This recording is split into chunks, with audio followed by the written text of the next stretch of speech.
The NFL schedule is out, and that means a big shift in ADPs are coming to every best ball draft out there, but especially Best Ball Mania 5, the draft with $1.5 million in first place, most generous prize pool as well for the top 25-ish, honestly 50-ish entries. We're, of course, already in a draft room here, and today we're going to talk a lot about Week 16 and Week 17 and try to get to the bottom of which teams have the best matchups in Week 16 and Week 17, and coincidentally, I think I am in the catbird seat for an interesting start here. That's going to be one of the more popular Week 17 matchups. Either we're going to take Christian McCaffrey here, and I think we're going to try to build some Detroit and San Francisco stuff because that has to be one of the highest total games you would think on the slate for Week 17. Actually did one draft last night, off stream, of course. Did a draft and saw our guy Hawkberg started with Christian McCaffrey. I think did some interesting things after that I'll see if I can pull off in this room here. But Christian McCaffrey, if I'm in the 101, my first share of CMC on the air, make it happen. Let's pull up the board. Mr. Poopy, oh boy, we got to open with the, I will get to Mr. Poopy Buttholes. Welcome to the family here. A beloved friend of ours, much like Rick with his Mr. Poopy Butthole. We love our Mr. Poopy Butthole as well, but I have to let the show start for a minute or two before I scare people off by doing the Italian voice. But shout out Mr. Poopy Butthole. And stay tuned for your Welcome to the Family coming in a moment. And our guy, Best Ball Brian here, could finally tune in live. Let's go. Yeah, start a little bit early here. So we have a room full of non-badges here. Biff Tannen, the only name I recognize. And Lyle Kittenhouse has been in some rooms. Don't think it's a splash play watcher because I find his name egregious by every standard of morality, personal choice, all of that.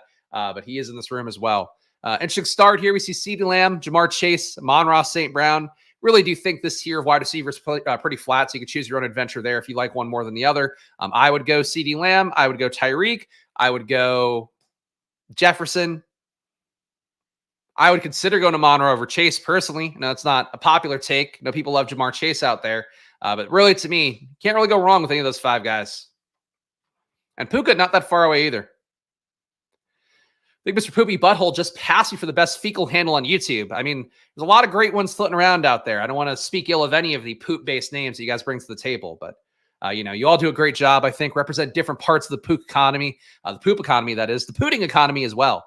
So thank you guys for all your hard work making that work. If you've not seen it yet, by the way, check the pinned comment on @SplashPlayPod. Here's our little handy Week 16, Week 17 cheat sheet. There's a few other ones that are out there, but aren't really like perfect mobile size, and they have bye weeks and stuff. And Week 15, I don't care about Week 15. I personally don't care that much about bye weeks. I'll see them when they're on Underdog and probably still not care that much about them. In general, though, I think the cheat sheet should help you out a bit. And some of the matchups that stand out a little bit more, I do have to say, a couple of them definitely look more appealing, or really teams that got the best run out for Week 16, Week 17. I think Atlanta got one of the best runouts. You can see Kirk Cousins on the thumbnail. They get the Giants in Week 16, get Washington Week 17. Two teams that I think will be defensively bereft after they were very defensively bereft last year. Washington may be better because of Dan Quinn coming in, but they haven't added any talent really. And on the Giants side, they were not good last year, and they haven't added any talent on defense. So Atlanta, in offense, we expect to take this Detroit level leap like Detroit did last year. I think to them, those two matchups look pretty good. Arizona, Carolina, and the Rams, Week 16, Week 17 for them. I'd say that looks pretty good as well. Two matchups there where I think Carolina, a little bit higher octane offense, hopefully, certainly going to lean on the run game, as Dave Canales has said more than enough times. But I think that matchup looks good. And the Rams, you have to compete with them. You have to throw a good amount to stay up with Stafford, assuming Stafford can be healthy by Week 17. I think that's pretty good. Baltimore, Pittsburgh, and Houston, kind of think those can play down pace. And I feel like Houston as well. KC and Baltimore, their two matchups. Those are two tough defensive matchups for my CJ Stroud presumptive MVP, or, competing for the MVP kind of year. To see Houston and getting KC and Baltimore, I don't love it for them. And Baltimore getting Pittsburgh and Houston, I think those could be a little bit lower total than it might seem. Houston's defense should make another leap this year, making some more additions, another year of D'Amico Ryans getting his system in place. Those things to me, wouldn't be shocked if these games aren't quite as great as they might seem on paper, especially Baltimore and Houston. I think people will flock to that one. And I don't think it's a crazy outcome to think that would be like a 45-ish point total in Week 17, especially, nice weather, I guess, for that being in Houston, being in the Dome. But that would be in the Dome, right? But yeah, really in general for that, not my favorite two matchups for Houston. Buffalo getting New England and the Jets.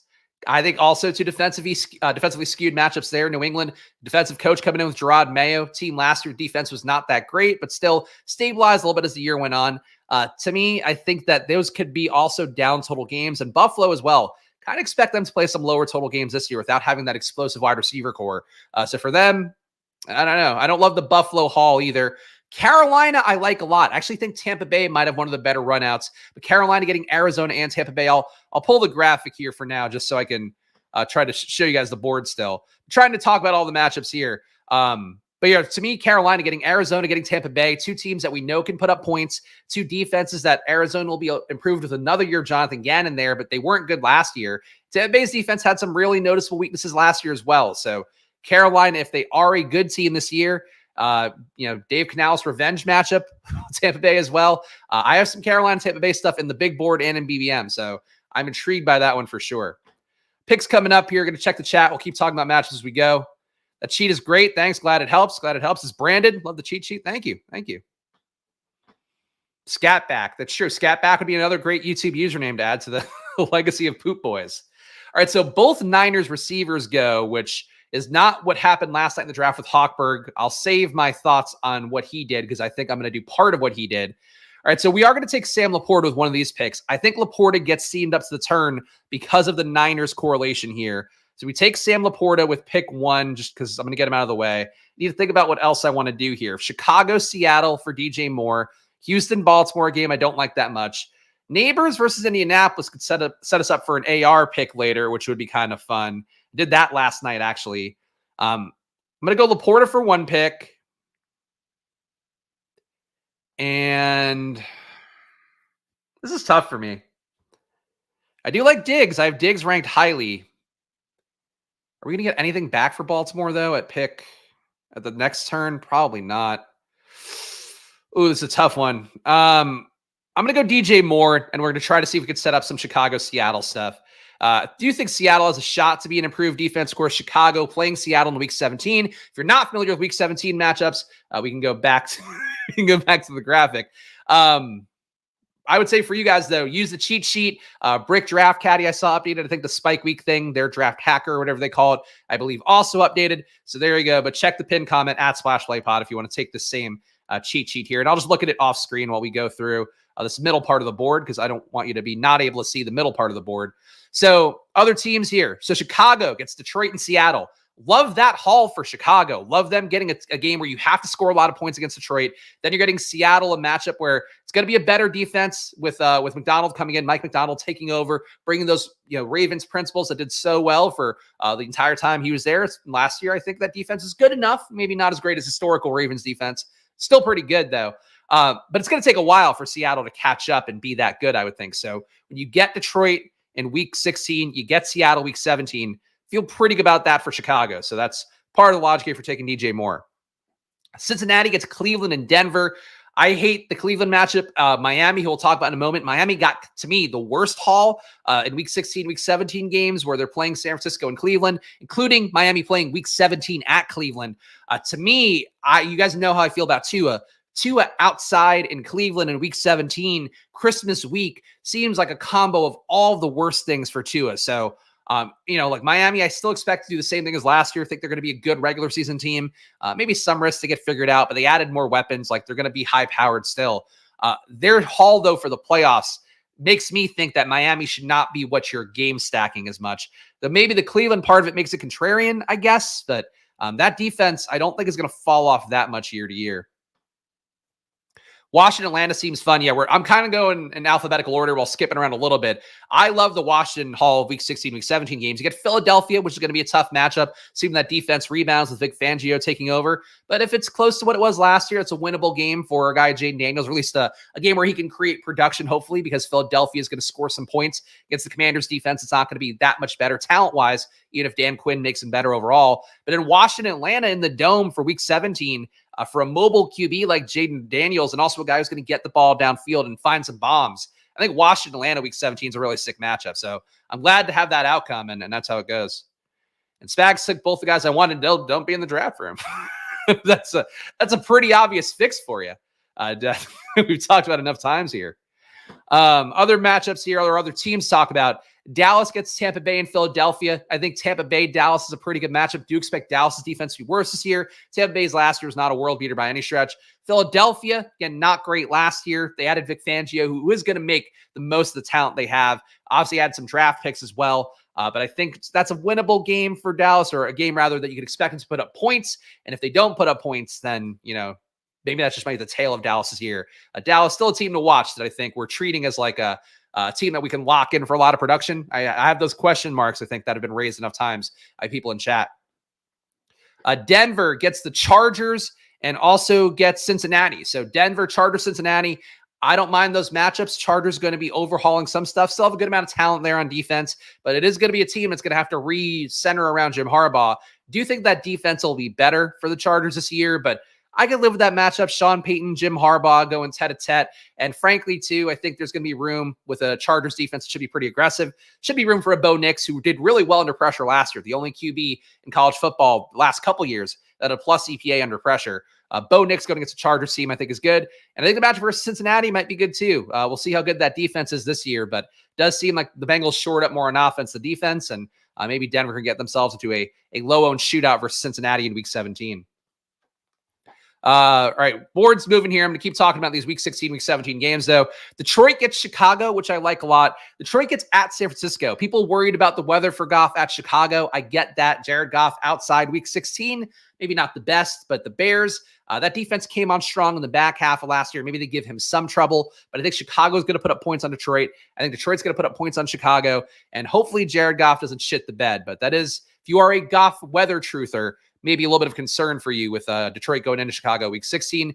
Detroit going to San Francisco Week 17. It's winter in San Francisco, which is a little bit warmer even than some other places in the country. So I wouldn't be as worried about that one. Bears defense is tough. I mean, it wasn't tough all last year. It got tough down the home stretch. We'll see what happens. Like, the team didn't do anything unique enough that I would think that it'd be that sticky, but they did trade for Sweat. So maybe that's a big part of where they had that renaissance going. Green Bay gets New Orleans and at Minnesota. Oh, Adam is finally paying the freights. Now I can't mute anymore. All right, so we got to do some welcomes to the family real fast. We'll talk more about the schedule. I'll make a pick in a moment. But Mr. Poopy Butthole, Adam, welcome to the family. Two greats that I have adored from near and from afar for a while now. So I'm glad to have you on board. And Adam, after bitching him out yesterday for being not excited, which, by the way, Adam, all the matchup we talked about yesterday ended up being real. So you could have been drafting him that whole. Oh, the hat fell off. Hold on, my hat. But welcome to the family, Adam. Thank you for being part here. And, of course, you guys at home, hit the join button down below, $4.99 a month. You get the weekly updates for the Spags rankings. You get all that, as well as 10 team reviews a month and the premium Discord. So 3 big things you're getting for just $4.99 a month. Wow, what a steal. My hat's flying off in excitement. All right, there we go. Back on the board here. Talk more about some matchups in a moment. You can see my ranks here. You can see the ADPs now sorting by that. I mean, Keenan Allen has to be one of these picks, I would say. So we're going to do Keenan Allen for one of them. So we're going to continue to build Chicago. And then tank Pickens. Still low on Pickens. Still low on Pickens. Still high on Terry McLaurin. Oh, dag nabbit. I can't stop this click, and he's not going to be back here the next time I pick. So Terry McLaurin, come on down. And I'll say it again. Love planting the flag for Jaden Daniels. People do not respect your Terry McLaurin flag for Jaden Daniels. So something I've learned in a lot of rooms, and something I'm sure I'll continue to learn as I keep taking Terry McLaurin over and over. Team so far, Christian McCaffrey, Sam Laporta, DJ Moore, Keenan Allen, Terry McLaurin. So we have our Detroit, San Francisco. We are live for Washington, Atlanta, though what I would even want from Atlanta at pick 72 and forward, probably not a lot. So maybe not a lot of game stacking in Washington, Atlanta. Chicago, though, live to take some Seattle guys, perhaps. That's the room so far. And Tank Dell goes to 50. All right, back to the talking of matchups here. Pickens over Olave. I like Pickens more talent-wise than Olave. I don't like the situation more. And you got unbanned on Google Payments. There we go. All right, we'll take that. We'll take it. After a few years watching Spags and Petey Boy, Mr. Poopy B has been inspired to start streaming BBM drafts this summer. Keep an eye out for some poopy-ass stream, Spags. Ooh-wee. All right, there we go.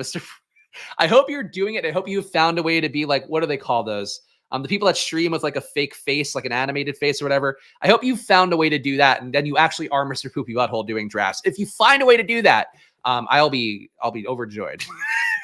I'll really promote it. Shout out Best Ball Guy too. I think does some streams, but left me some really thoughtful comments, asking some questions about stuff and pushing back. And I think about the Bills stack in particular. So shout out to all you guys. Really do appreciate the community here. And of course, if you want to be a part of, I think one of the better communities in best ball. Obviously, there's a lot of great ones out there, but I would say ours, in terms of thinking progressive, in terms of also thinking a little bit differently than some other ones out there, and also just having tete-a-tetes. Like, we don't have to see eye to eye on everything, but you got to hear it out. You got to talk it through. You got to look at the data, land somewhere in the middle. That's what we try to do here. So please subscribe down below, hit that like button, leave a comment. All of that helps me out a bunch here as a solo proprietor who's getting squeezed at home about about the finances of running a startup and trying to get a YouTube channel off the ground. So your subscriptions and your joins matter more than ever. Let's get to 10,000 joins, huh? Only got to add 9,900 more. 9,930 more. Jaden Reed goes Minnesota, Green Bay. Let's go back to the matchups here. And I can actually pull it up on the board again because we are not looking at the middle of the board right now. Green Bay gets New Orleans and Minnesota. Like both matchups. Green Bay gets New Orleans at home, though, week 17. Hopefully won't matter much for the Packers, but getting the dome and getting a dome again would have made them look even better. But really, Green Bay gets the matchup from last year again versus Minnesota, the matchup that sailed one BBM winning ship last year. A guy Fareed took it down with the Minnesota Green Bay stack. For this year as well, would think that's one that people chase a little bit more because of the fact that won last year too. So Minnesota, Green Bay probably gets teamed up, dragged together by players trying to draft them on the same teams. Houston, we talked about KC versus Baltimore. Don't love either matchup. The good news, they're getting Baltimore at home, I guess. So that's the positive, that they won't have to deal with potential Baltimore weather in week 17. Besides that, though, just don't love the matchups for them. Two really litmus tests, like two great real life games, fantasy-wise. A little bit worried that these are defenses that can really impede Stroud enough and keep him from hitting his upside. And obviously then that stack as well. One guy may go off there, but I don't know if the full stack will pay off enough for you in week 17 for the Houston Texans, unfortunately, because I love that team. Indianapolis gets Tennessee and Giants. Like both matchups there, like the Giants game, definitely portends a little more rushing, perhaps, playing at the Giants week 17, Christmas week again. So for AR, I think AR Taylor stacks look a little bit more appealing. Pittman's fine too, even if it were crazy windy and snowy, like they would find ways to get him short targets. I think Indianapolis got a pretty good run out for their matchup. So AR Malik Neighbors. Last night, I took an AR Malik Neighbors Jonathan Taylor team, my first post-schedule release team. Thought that was kind of fun. It's probably one I'll revisit a decent amount this summer. Just like that idea of let's play Neighbors who doesn't have to get downfield targets, even though he's great with them. I think that's a good hope. I'll pull this down so you guys can see the middle of the board here. Odunze, Jordan Addison go. Jacksonville gets at Las Vegas and gets Tennessee at home. So no weather for them, playing at Vegas, playing in Allegiant there. No weather issues at Dome. Tennessee playing in Florida for them. That should be fine as well. So Jacksonville gets two good matchups, two defenses that I'm not terribly scared of as well. Maybe lower pace teams. Tennessee, we know, is going to run the ball with Brian Callahan a good amount. Vegas last year ran the ball, played a little more close to the vest with Antonio Pierce taking over. So that's maybe the concern for Jacksonville, but I'm not afraid of those matchups, so good for them. KC gets Houston and at Pittsburgh. At Pittsburgh in week 17 could be kind of tough for KC. KC as well, maybe you get them shooting out with Houston if the defense for KC is not that good this year. But if it is two defenses that are a little bit better, kind of wonder what you see in that game. Think maybe it could play down. But still, KC Houston on paper, I would get attacking that game a little bit more for some week 16 correlation to try to get yourself to advance to the finals. A couple picks coming up before ours. So let's see. Chargers get Denver and at New England. At New England, week 17, not a good weather situation to hope for there. Not afraid of it, but it does seem like two matches for the Chargers where this is a team that we know wants to run the ball. I think they're going to run the ball pretty aggressively, including in those two games. So Chargers, you know what they're going to do. I would say Chargers running backs to me look the best. Or for those games, Denver at New England, maybe you play that a little bit more for week 16, week 17. Going to suck when the Giants get bad weather and it's just a Singletary version of a 40-touch Saquon game. Hey, I wouldn't hate that. All right, on the clock here, 0-1-3-1 build. We got to think create. Well, I need to think without saying it for myself as much. You know what? These are both very logical running back picks, huh? All right, I'm going to take David Montgomery for one of the picks. We're going to increase the bet on Detroit, San Francisco. And we are also going to increase the bet on Chicago here and hope that, well, is that,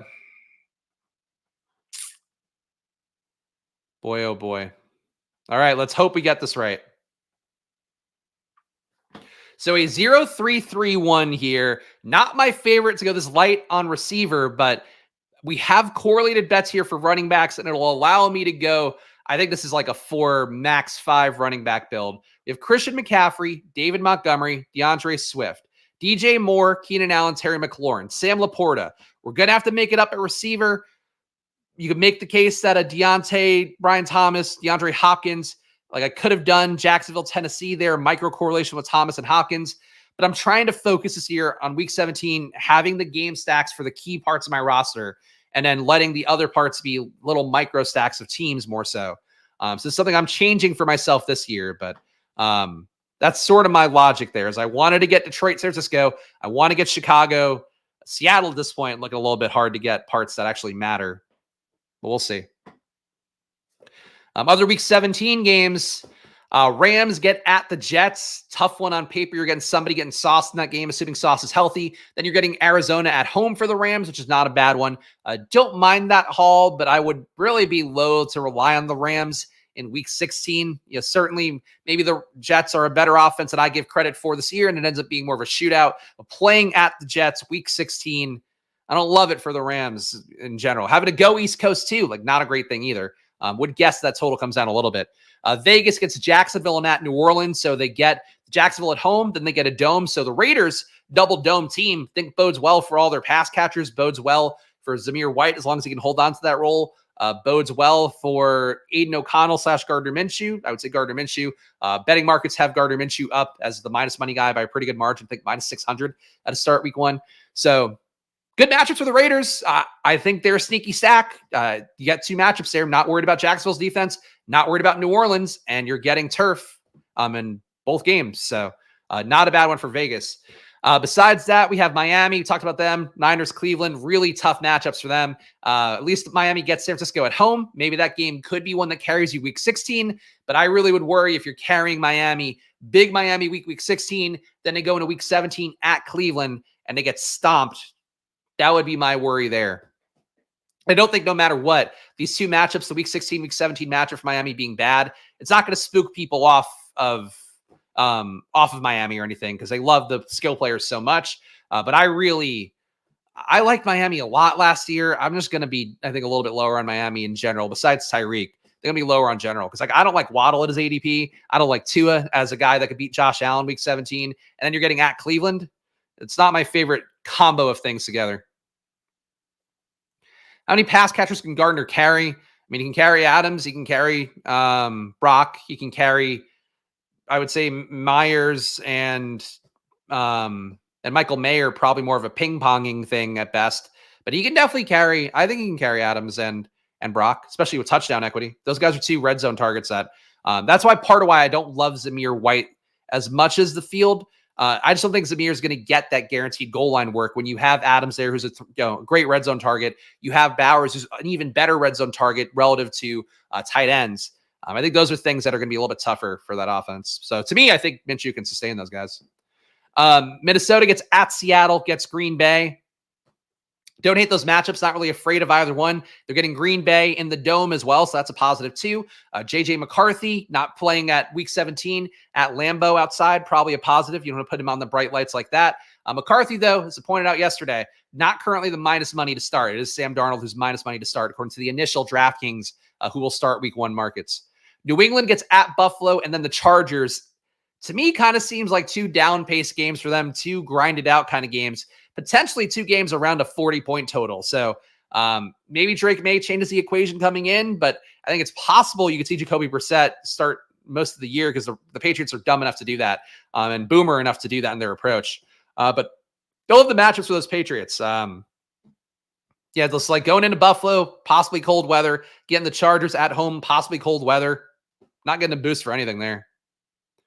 Shout out to our guy Justin here. Our guy Sammy as well, just winning. We're drafting hard here amidst talking about every week 16, week 17 matchup here in the hopes of determining which ones look the best. But so far, I feel like the sneakiest one to me would be the Raiders right now. And then Jacksonville, quietly not that bad either. And then Atlanta, we talked about. I like that one, I think. Saw that one first and was like, that looks pretty good. Giants and at Washington for Atlanta. All right, pick coming up in a little bit here, so we can talk about a few more. New Orleans gets at Green Bay and Las Vegas, so you're getting one snow potential game there at Lambeau week 16, and you're getting the Dome for week 17 against Vegas, so good thing for the Raiders. Derek Carr revenge game, I'm sure will be brought up a lot. It has already been brought up a lot based on the schedule, but that's New Orleans for their haul, and we'll rejoin with the rest of the teams once this guy makes his pick, or after this guy makes his pick, and I get to make my brilliant picks. This is a tough spot on the board for me. Wow. Could increase a Detroit bet, potentially. See what Schnozberry does here. All right, James Conner. This is a tough call. So I can complete both my stacks. Oh, boy. When in Rome, right? I like Jameson Williams more than the public, but I also like Jaden Daniels and Caleb Williams more than the public. We're going to take them both. So we have a 2-3-3-1 here. We are playing dangerous games right now. We're going to get some late stacks, I think, to correlate. So we have Jaden Daniels, Caleb Williams at QB, Christian McCaffrey, David Montgomery, DeAndre Swift at running back. So we have Caleb paired with Swift, paired with Moore and Allen. We have DJ Moore, Keenan Allen, Terry McLaurin, and Sam Laporta rounding out this room. So we have our Niners bet with Detroit. We have a Washington bet stacked with Jaden Daniels. We have a Chicago triple here, including the running back. I like the team. I am just burying myself at receiver. So this is going to be a resourceful receiver run for me. I'm comfortable dwelling in the weirdness, but boy, oh boy. Any late matchups you were targeting both sides of? I mean, there's going to be a lot. I'm not there mentally enough yet to say that, but I think that's a fair question and one that I'm sure I'll talk about more. But I think to me, I have to learn what my crutches are right now, and I'm still wrapping my head around which ones I like the most. Similarly, let's keep reading through these matchups. Giants at Atlanta versus Indianapolis at home. So Giants playing at MetLife week 17. We don't love that. Indianapolis, a little bit of a grinded out kind of team, or at least were last year with Gardner Minshew at the helm for the majority of last year. Maybe they get in a shootout at Atlanta, and then maybe you get a fun matchup versus Indianapolis. I don't hate the Giants haul. I just don't love week 17 being at MetLife, but again, run game should benefit there. Maybe you do see the Singletary 40-touch game. Jets get the Rams and at Buffalo. I don't love that for them. Maybe the Rams game with the Jets ends up a shootout, but I think that's one the Jets. I just think the Jets are going to play differently than people are currently assuming based on the Jets fantasy ADPs, where the Jets are getting drafted, people are expecting a wide open Jets offense. I think these Jets play it close to the vest. And I think they're going to want to make it ugly versus the Rams. They're going to want to make it ugly versus Buffalo. And that's how they're going to win their most games this year, is making it ugly and making Aaron Rodgers not have mistakes pinned to his head. So we'll see. Let's see. We have Philadelphia goes at Washington and then goes to Dallas. Philadelphia at Washington, you have to put up points, I think, against Washington this year, because Washington's going to find a way to score points with Jaden Daniels and the boys. Defensively, Washington not good, so that's a good one. Dallas, I also expect to be much worse this year defensively. They just have lost too many guys coming back from serious catastrophic injuries as well.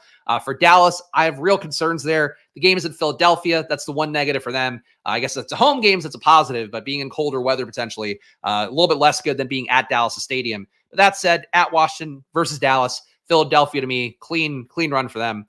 Pittsburgh gets at Baltimore and then at home versus KC. I hate that for an Arthur Smith team. I think both those games end up playing ugly. Pittsburgh's defense, we know, blitzes at a high rate, so maybe you see more production come against super professional QBs who could take advantage of the fact that Pittsburgh historically blitzes at such a high rate. But I just don't see Pittsburgh upside. Like, I've been down on Pittsburgh. As you guys have seen on stream, I don't take much Pittsburgh. I don't like Arthur Smith coming in, even though you talk yourself into it. I just don't think it's going to be this big win for that offense. And to me, I think they're going to play it conservatively, and you're getting matchups that are going to encourage you to play conservatively. So maybe they have an outlier there. Take a one-off player, but I'm not dying to game stack Pittsburgh, Baltimore, Pittsburgh, KC. Niners at Miami and Detroit. Two high-octane offenses. Usually in games like that, you see the Niners really start to put the pedal to the metal in terms of what they do offensively. So I think that's a pretty good win for the Niners. Niners players, I think, can go up in price because of those matchups as well. To me, the Niners, like, we've talked about before, Christian McCaffrey at 101, him hitting against a chalk assumption. Now the Niners, to me as a team, they've already been ADP'd into being chalk assumptions. These two matches, week 16, week 17, are going to make people even more enthusiastic about it. So I think you're really running into a buzzsaw playing Niners, a chalk buzzsaw, and you're going to benefit from trying to go against that and setting yourself up to go against that, at least for week 17. That's my theory, at least. All right, picks coming up here, and then we'll close out the rest of the teams that we haven't hit on yet. All right. We need some receivers, obviously, desperately. I do think Khalil Shakir is undervalued. I think people don't understand what a good player he was last year. But let me check the ADPs first. All right, Shakir is good on ADP too. Let's take Khalil Shakir here for the first pick. Second pick here, Washington. I'd rather have McCaffrey late than reach for Dotson now. Anything I can do, Chicago, Seattle. Chicago plays Detroit. So actually, I have Chicago, Detroit for week 16 correlated too. I feel like I could maybe be done at running back, but I'm not going to do that. Let's get Josh Palmer here. Josh Palmer will set us up late for a potential micro New England correlation. I also think Palmer, to me, kind of like Khalil Shakir, that a little bit slept on what he can do in a Chargers offense. The biggest thing that stood out to me historically with Josh Palmer is him being able to be a backup for Keenan Allen and for Mike Williams. When either guy was out, he would step up and fill that role. I think for him, that's a versatility and also a knowledge with Justin Herbert that Herbert's going to trust a lot in this pecking order. There's been things this week about Quentin Johnston. They do want to get Quentin Johnston going. Actually, I think it was the GM talked about like the big game that Quentin Johnston put up versus Harbaugh in college and how they're trying to get that out of him. So we talked about that months ago, but that is something that apparently the team actually does hold near and dear to their heart, is that we've seen him be good. How do we make him good again? But I still think that fundamentally, like I like Brennan Rice, but there's a lot of bodies in there. I think Palmer just being trusted and a vet could be enough to make him pay off at this ADP and maybe like substantially more than this ADP. So I'd like to take some more flyers on him.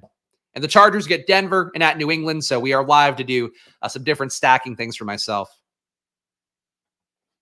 We're okay. We're going to talk some more about matchups. Where's week 17 correlation on my list of things that matters? Stacking is number 1. ADP value is number 2. Week 17 correlation is number 3. I think is basically it. You want to soak up value the most because that's what makes your team unique, especially when the ADPs solidify, when they're not in these weird moving around periods. You want to stack. Obviously, you want to have your QB. You want to have your QB tied to players that are going to make him go off and vice versa. If the QB goes off, these are likely the players he's taken with him. Also, stacks, obviously, you can get leverage on the field. The guys are expected to be chalky in week 16, week 17.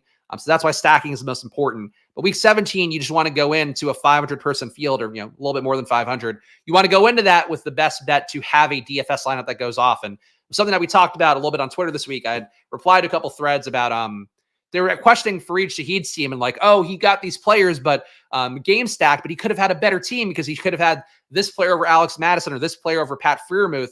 And it's like the mini stacks that Free did, along with the big game stacks that he did, were what allowed him to cut the puzzle down, allowed him to get a shot to like hit that parlay of getting things right. So week 17 is very important, and people are going to try to think their way around it. But ultimately, like, can you beat a correlated team in week 17? Yeah, but like your player picking has to survive an entire year. It has to then survive all the playoff pods. Then it has to have the right guys that go off in week 16, week 17, which is part of surviving the playoff pods. You get what I'm saying? So you have to have the right guys that spike. You also have to get those guys that individually. It's just, to me, the analogy is like if you're not stacking for week 17 and not stacking at all, it's like shooting a bow. Whereas if you're stacking for week 17, you're shooting a cannon. The cannon's not always going to hit where it's supposed to hit, but the cannon's going to have a better shot at hitting than the bow and taking out more. And that's sort of what I think the goal is with every lineup you do. Sure, the guy won $3 million, but I know better than him and could have made a better team. I mean, that was what the tweets were, was like, oh, yeah, like he just had to pick a better player than Madison and pick a better player than Pat Freiermuth. And it's like, he just needed those players. Like, you need those players to give you 10 points. I mean, Madison, I think, didn't give him that. But, like, you need those guys to just give you a score that can go into a lineup because you have other players putting up 40, 50 at low ownership. And that's sort of what the team was. And, like, concentrated bets for him were, like, the whole thing. So, if you see that team and you don't get it, and you also hear Fareed talk about it, he was deliberate about this. And when he got sniped on stacks, he went out of his way to make sure that he got other correlations. Correlation, people pushing back on correlation is like one of the dumbest, like trying to outthink the field things that I think are out there. Bunch of you motherfuckers watching live right now, so please subscribe down below. Please hit the like button. Of course, Splash Play, new drafts Monday to Friday at 11 a.m. As you guys see here, I try to talk about everything. I try to go through, try to add value by giving you guys my cheat sheet pinned at Splash Play Pod. But please do subscribe here. And of course, Underdog as well. Promo code SPLASH on there. Get up to $250 in bonus cash, which many people are calling boner cash because they're passing out from all the blood flowing to their erections because of how excited they are to get up to $250 on a best ball site. So do that for yourself. Promo code SPLASH on there. And if you want to support the show, hit the join button as well. $4.99 a month gets you access to my weekly Spags rankings updates every Saturday, which include ones you can import into Underdog if you want. Also, blurbs for every player that I update when things move around. I'm certainly going to make some updates this week with the Week 17 stuff. And then also, you would get the VIP Discord and 10 team reviews a month. So join button down below, $4.99 a month. And you get welcome to the family too if you do it while I'm on stream. All right, Jahan Dotson goes, thought there was a faint chance we could push him back, but that's okay. Maybe we'll hopefully get Luke McCaffrey at some point later on. Let's see what we got to do here. I have to talk more about Week 17 matchups. We haven't finished them. Seattle gets Minnesota at Chicago. Being at Chicago, Week 17, not the best, but still do expect that to be a positive game script matchup if the weather holds up. Being in a dome, actually being at home versus Minnesota for Seattle, Week 16, fine with that. Tampa Bay gets at Dallas and versus Carolina at home. Like both matchups there, no weather risk for Tampa Bay. Would say Tampa Bay a little bit undervalued. I still have the concerns about the team keeping up while losing Dave Canales, but I would say for them, definitely a solid situation overall. Tennessee gets at Indianapolis, at Jacksonville, so playing inside, then playing in warm weather in Florida, presumably. So I think those are pretty good as well for Tennessee. And Washington, we talked about Philadelphia and Atlanta, and those matchups. Tough Week 16, fine enough Week 17. All right, on the board here, 2, 3, 5, 1. Too many picks that make sense for me here. One of them is going to be Ben Sinnott. We could also do a little micro here with the Chargers and take Quentin Johnston. I could also do an Atlanta bring back for my Washington stack with Darnell Mooney. I'm not huge on Darnell Mooney. I mean, who has the better shot of having a great year? Quentin Johnston or Darnell Mooney? Atlanta's going to pass a lot. We know that. Quentin Johnston could have the great year, but he's got to do it on low volume. He's got to be like incredibly efficient. I have Quentin Johnston ranked higher. I am to take Darnell Mooney for this team. How can you go wrong with Darnell Mooney, wide receiver 6? Let's give the team a read here. A lot of time in between the picks on the turn. So we got Jaden Daniels and Caleb Williams, took them back-to-back at QB. Christian McCaffrey, David Montgomery, DeAndre Swift. So we have our Niners-Detroit thing for Week 17. We have DeAndre Swift for the bet on Chicago. Wide receivers, we have the bet on Chicago again, DJ Moore and Keenan Allen. Then I have Terry McLaurin for the bet that we now have on Jaden Daniels. We have Khalil Shakir because Khalil Shakir. We have Josh Palmer. We have Josh Palmer from the Chargers to keep us live, maybe to take a New England guy later. We have Atlanta as a bring back for our Washington stack. That also includes Ben Sinnott at tight end and then Sam Laporta. 2 versions of Sam Laporta at tight end. What a treat.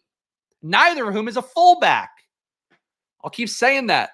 Don't disrespect Ben Sinnott. Who's your Devo thought? Mooney? There we go. There you go. Don't you fucking dare say it. Don't you dare say it. Must be DMC's first draft.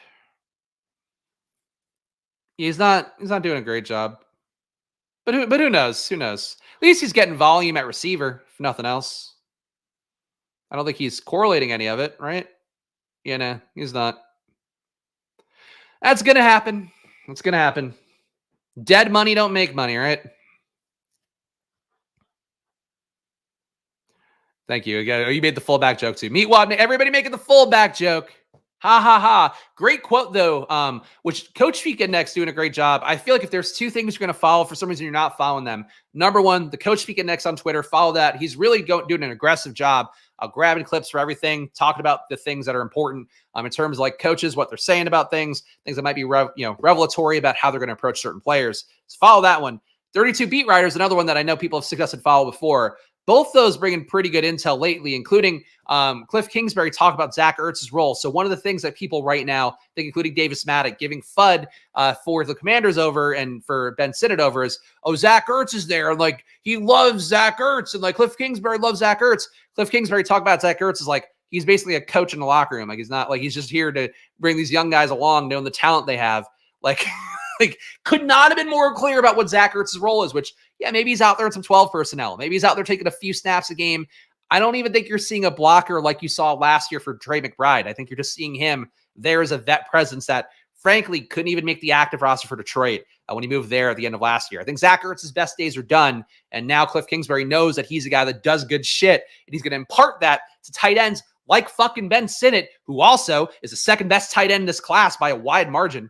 But I also would say, too, like people view Ben Sinnott as like a Ben Sinnott versus Jatavian Sanders thing. No, it's what it was last year when you take Musgrave and you take Laporta. It's what, like, you're taking these players because they're both undervalued going at the end of the draft. Like, you could have both those guys and probably would be a 3 tight end room, but, you know, like those 2 guys are a good base that might greatly beat ADP. So, look, I'm not coming off the Sinnott hill. When we get to July, August, if I find out he is blocking in every play, then I'll go, well, and fuck me. But if nothing else, his blocking is going to keep him on the field. So I'm happy to have Ben Sinnott be a good blocker. I know some of you guys are just doing the bit, but there's enough people out there who are like smart people who are saying this stuff. And it's like, I don't know. I don't want to be out here. I'm not out here trying to be Kendrick Lamar exposing people. Though, you know, maybe I'll start beefing with everybody. You're not going to fucking make the right takes in May. And what are you worth? Nothing. Yeah, week 16, week 17. So we would still be live at this point for this team. A Seattle player. I don't even know who you would take from Seattle. We don't need to know Fant on the team. So that's probably not it.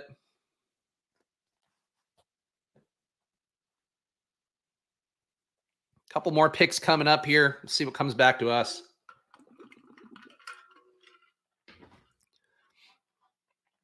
Aren't I scared about Zach Ertz getting 6 targets and 4 TDs after taking the Jimmy Graham coach role? To be clear, I don't think Jimmy Graham was brought in to be a coach. I don't even know that he's like that good of a guy. But though he did root for Jameis Winston, was supportive of Jameis Winston when they did that the thing they did last year to get the TD when they were not supposed to in the play call, and the team decided something and the coaches did not make the play call. So Jimmy Graham was a team leader there, but yeah, I don't think Zach Ertz. Really think that him not being able to make the active roster for Detroit when Laporta was that banged up was very telling. Like, I think that the juice is no longer loose for Zach Ertz. What happens here with Snozberry? What are you doing, Snozzy? Come on, Snozzles. Come on, little snazzy boy. All right. Whoa, Troy Franklin. What a treat. All my pals here in one room. Wait a minute. Is this? No, I didn't get the rookie running back. So I guess I still could take a Bucky Irving here. Thinking Antonio Gibson might be the move because we do have the Chargers bet. Could take Tyler Algier for the Atlanta bet as well, though. Game stack Atlanta, Washington. Tyler Algier sneaks a few touchies. Nobody calls it touchies. I'm calling it touchies. He sneaks a few touchies in, steals them away from Bijan. Tyler Algier, RB4 here. I think this is mostly the bet that like Bijan Robinson, I don't know, has a congenital heart defect and can't play football again. But correlating if nothing else. So let's give this team a read. We got Jaden Daniels and Caleb Williams once again at QB. Christian McCaffrey, David Montgomery, DeAndre Swift, and Tyler Algier is my RB4. DJ Moore, Keenan Allen, Terry McLaurin, Khalil Shakir, Josh Palmer, Darnell Mooney, Troy Franklin. So we have a couple little correlations for the Chargers. We have Chargers playing Denver week 16. So the game where, who will ever forget the week 16 where Josh Palmer and Troy Franklin traded 200 yards back and forth and advanced this team. But that's the story we're telling here. And then a tight end, we have Sam Laporta, Ben Sinnott. So Detroit stacked with the Niners a little bit. Washington stacked up heavily with Atlanta in this game. And that's it. And then Detroit, Chicago as well. We didn't get any Seattle to go with Chicago. So that's the one disappointment point. Also, if you are looking at the screen right now, you are seeing my Spags rankings sorting by that. I do brace the QBs together a little bit more. I think that people shouldn't let QBs that are starting QBs that are mostly locked to the job slide into the 200s. So that's why you are going to see a pretty big batch of QBs if you are using my rankings on your own drafts. Get my rankings for yourself. Join button down below, $4.99 a month. You get them on the community tab here on YouTube, or if you sync your YouTube channel to your Discord, you get access to the Squirt Squad VIP channel where I update. I guess I update both. I do a community post every week with the new rankings, and I also drop them on the Discord too. Just let Jared Goff play a total of 3 times outdoors during the regular season. Yeah, so expect a good season from him, and then expect him to have some problems potentially outside. Still think, though, him playing at San Francisco, like he's a Bay Area guy. He played at Cal. Like, I think he can handle, the weather at that point. And also, like, the weather in San Francisco in December, it's not that bad. Like, it's not as bad as, like, it would be in other parts of the country, because San Francisco doesn't get, like, the real summers anyway. They get their bullshit summer in the fall. So you end up kind of a little bit warmer than it should be normally anyway. But yeah, I'm not worried about Goff week 17. Week 16 at Chicago, the hope is that Chicago's offense is potent enough that Goff can't afford to wilt under the pressure of the cold. So much easier when we just click the best guy. Have to actually think now. Yeah, I mean, honestly, this part of time, especially where you have to like memorize the schedule and have some sort of read on that, I think it's the toughest time of best ball. You obviously having the brick draft caddy, having that on screen, probably a positive. For me, you guys can't see my monitor, but I have the draft board here. Then I have another window open with the cheat sheet open too. So I have all my stuff in one place. What I was doing last night was I kept the photo open on my phone, and I was swiping back and forth between the underdog draft I was doing, the BBM I was doing, and then my little cheat sheet. So I would say if you are, if you're a serious drafter, if you want to be good at the stuff, would say internalizing week 17 and week 16 as much as possible, especially week 17. But if you can do both, great. Internalizing that is one of your bigger advantages because it'll allow you to know when you can set guys up. If you want to set up this Chargers New England stack, I can get so-and-so later on. That's sort of the logic there. D-Mont revenge game in Chicago, maybe. From the UK, but lived in Cali 9 years. Can't confirm I've gone full-on Cali soft in the winter. 60 is cold. I mean, I feel that way here in Philadelphia. Fucking the humidity and then the cold during the winter. The first day, every time that it's like super cold in the winter here, since we moved out to Philly, the cold wind, the first time it hits me, I'm like, oh God. Like why? Like I'll shiver like a little bitch. I hate it. Some people are built to be in the cold. Some people are not. Especially when you don't ever want to be in the cold and you acclimate yourself to not being in the cold. Then you have to go back. That's what that is. Josh Reynolds, a 187. They signed him. They did sign him. Not a pick I would love, but it's a pick. What if the edge now is just picking the best guy? I mean, we just talked about why it wouldn't be. Like you got to be so good and so lucky at picking ultimately. But maybe. Luke McCaffrey, by the way, went 171, so was not able to push him back. Though you could make the case I could take him over Tyler Algier, but I didn't want to leave that area without a good fourth running back. So that was the choice we made. G-Man taking his time. It takes Javon Baker. Damn it. All right, well, was thinking Javon Baker would be a nice little correlation with Josh Palmer. Not going to get that, unfortunately. Boy, both ADP and my ranks don't reveal anybody I actually want. Let's increase the bet on Atlanta. I do like Rondale more than the public. Just hope we could scoop some touchdowns that don't go Drake London, Kyle Pitts' way. Maybe we capture the bad run out for those guys. And we've got the little bet on Denver. I am going to take an RB5 here. I'm going to take Audric Estime. Audric Estime running violently at the mini camp and also whatever the Broncos have done so far. So for Audric Estime, I'm still in, guys. I'm still in an Audric Estime. Team so far is a 2-5-8-2. I would say that our last pick is a pure luxury pick at this point. Jaden Daniels, Caleb Williams, Christian McCaffrey, David Montgomery, DeAndre Swift, Tyler Algier, and Audric Estime. Look, you know me and how I've tried to couch things for guys I like and that I know I have a bias to.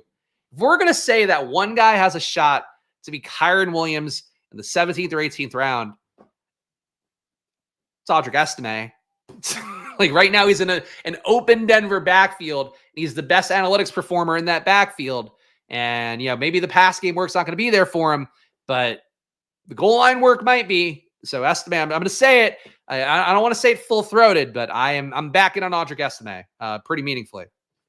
DJ Moore, Keenan Allen, Terry McLaurin, and obviously pretty meaningfully, like, let's see how we get to July, August, but I'm taking him again is really what I'm saying. DJ Moore, Keenan Allen, Terry McLaurin. So we have our Washington, Atlanta stuff, our Chicago stack. Nobody coming back from Seattle, unfortunately. Khalil Shakir, Josh Palmer, Darnell Mooney, Troy Franklin, Rondale Moore. So we're trying to get some Atlanta touchdowns from guys who are not the main guys, but still in the pass core. And then a tight end, Sam Laporta, Ben Sinnott. Look, I think pushing wide receiver this much is tough. If I made right picks here and good bets here, this team, I think, can pop. But going 3 receivers in the top 50 and then none till 120 doesn't feel the best to me. I think the overall team is pretty tight, but my wide receiver room might want one more wide receiver, really. Weird way to say Jaleel McLaughlin. He's a UDFA who they're having compete for the Joker role once again. The Joker role, by the way, last year's going to be Greg Dulcich. Then ends up being Jaleel McLaughlin. Those 2 guys are competing. This year, it's Blake Watson and Jaleel McLaughlin competing for it. McLaughlin can win out, but like I believe in Estime's talent more. Talent plus size is the big part. Estime is going to be a bear to take down. Like literally, it'll be like tackling a bear. Both a large gay man and also a grizzly bear. Both equally difficult to do. One of whom might be very enthusiastic about being tackled. Depends on the situation, I suppose, and the level of consent. But either way, though, hard to bring down is the main point for Audric Estime. Jaleel McLaughlin's could be a good pass game back. He can be the lightning to Audric Estime's thunder, but that thunder is coming from Audric Estime, I think. Unless Javonte Williams comes back rejuvenated, 1 year removed from his knee injury, so maybe. But, hard to get that juice back when you lose it. Feels so good to correlate again. Correlated all over this draft. Yeah, correlation always. I agree. Look, I think to me, the Marie Kondo correlations of week 16 or week 17, and now I guess week 16 as well. To me, always been a fun part. Stacking, getting your stacks to align right. I enjoy it. Keep pushing QB2 and getting sniped into elite Bo Nix snacks. Good. Take Bo Nix all over the place. He is minus 450 to start week 1. And I'll tell you guys, Bo Nix, huh? You guys know I love Bo Nix. I love guys that can just do the job. And he does the job. Can't be that great of an EPA performer and be bad. It's really my primary belief in football. If you're putting up expected points added out the wazoo and you played real competition, I just don't think you should end up being bad. Thought we were live to get Brendan Rice. This is the last pick of the draft. Brendan Rice goes here. Thought that'd be a nice little Chargers bet too on top of it, but we will not get Brendan Rice here today. Drats.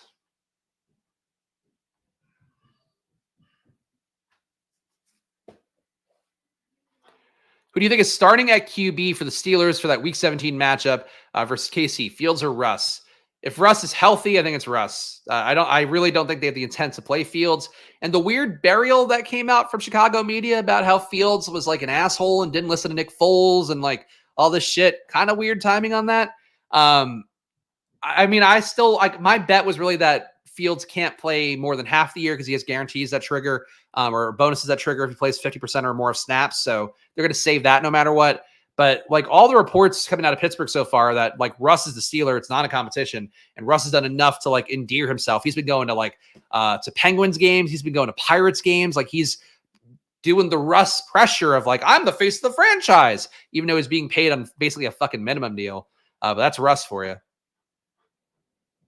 All right, I think I could use one more receiver. And because we got scooped, you know what? Actually, I don't think Dylan Labe is a bad bet. But, let me get one more shot for Spike Weeks. Kendrick Bourne, not a player I love, but New England keeps trotting him out there. He keeps having productive days. He's not a great EPA player. He'll be the thing that kills this team because I really don't feel great about Kendrick Bourne. But we have the little bets on the Chargers. We'll take a bet on New England for Week 17. Final team here is a 2-5-9-2. So we went early at running back with the 101 on Christian McCaffrey. That's what we did there. And I'll show you guys my team I did last night because I know people ask to see the teams I do off stream too. Jaden Daniels, Caleb Williams at QB, Christian McCaffrey, David Montgomery, DeAndre Swift, Tyler Algier, Audric Estime, this year's Kyron Williams, I really can't. I don't want that to be the brand. I have enough brands out there that I feel really confident in. The Audric one, just planting the flags, planting a whisper into the air. DJ Moore, Keenan Allen, Terry McLaurin, Khalil Shakir, Josh Palmer, Darnell Mooney, Troy Franklin, Rondale Moore, Kendrick Bourne. So we have New England, Denver correlation for Josh Palmer for week 16 and week 17. We have Atlanta correlating with Washington for week 17. We have Chicago, who plays Detroit in week 16. We have Detroit, who plays San Francisco in week 17. This is the fucking what you got to do, guys. It sounds like a lot to say, but that's what we're trying to do. Now we have Sam Laporta and Ben Sinnott as our 2 tight end build. 2 versions of Sam Laporta. How can you go wrong? And here's what I built last night. It was an AR, JJ McCarthy team. We had AR, Jonathan Taylor, Aaron Jones, DeAndre Swift, Marshawn Lloyd, Antonio Gibson, Keaton Mitchell. So I went Marshawn Lloyd for the Justin Jefferson correlation, Minnesota Green Bay. I don't think I correlated much else. Did the Giants here with AR and Jonathan Taylor. Don't think I took any more Giants. Took Vegas, took Brock Bowers, because pick 100, I'm always going to take Brock Bowers, basically. But Jefferson, Neighbors, Terry McLaurin, Christian Watson, he's part of that Minnesota Green Bay correlation. Adonai Mitchell, part of my Indianapolis stack. Jalen Polk, Odell, I took because a wide receiver is fucking dead. And Brendan Rice, I took the last pick.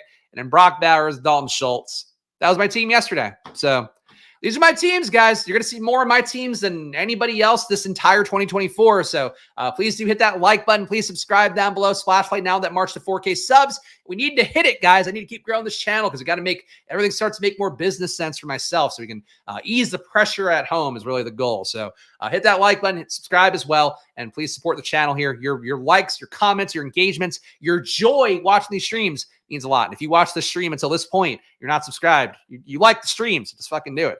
Underdog, promo code SPLASH as well. $250 in bonus cash. I won't do the boner cash joke here, but they have changed their deposit match now, so you can get a 50% match up to $250. So check it out for yourself. But $250 in bonus cash right now on Underdog.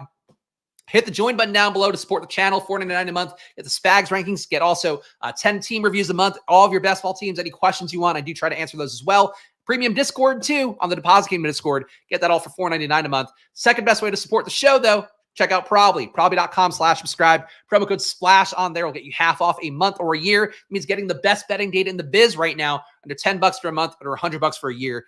Great way to support the show. And if you really do enjoy the show, please do that. Do that right now. We will be drawing our guest host for the month on Friday. So if you haven't gotten your 5 stars and a review in, probably on the App Store, do that now if you want to guest host Splash Play, because we're going to be drawing tomorrow. Stochastic as well if you're playing DFS. Another good way to support the show. 15% off using promo code SPLASH on there. Link in the description too. Get some MMA, PGA, I guess PGA Championship going off. They'll have all the little smaller tournaments coming up. I'd recommend using the Sims tools for that. Check that out. And thank you to all these fine folks. We might have to, I guess we have to add more because I'm going to have to change the font size now, but thank you to all these fine folks. You too get on these credits by hitting that join button down below. My way of showing love. And of course, tomorrow, a very lengthy reading of names coming up. Gamble responsibly, by which I mean stack week 17, but also, don't get ahead of your skis and all of that. And hey, today I drafted Christian McCaffrey 101. Scarf him up, baby. 101. RB piggies every stream now. 0 RB. But tomorrow's 0 RB Friday. So back on that grind then. Check the pinned comment as well at SplashPlayPod if you want to get the cheat sheet I showed on screen here. Show it one more time for you just so you can see. Pinned comment at SplashPlayPod. Follow me at Chris Spags. Follow the show at SplashPlayPod. I'll be back tomorrow with more, guys. See you then. Monday to Friday, 11 a.m. Tomorrow, Friday, 11 a.m. Bye-bye. Good luck.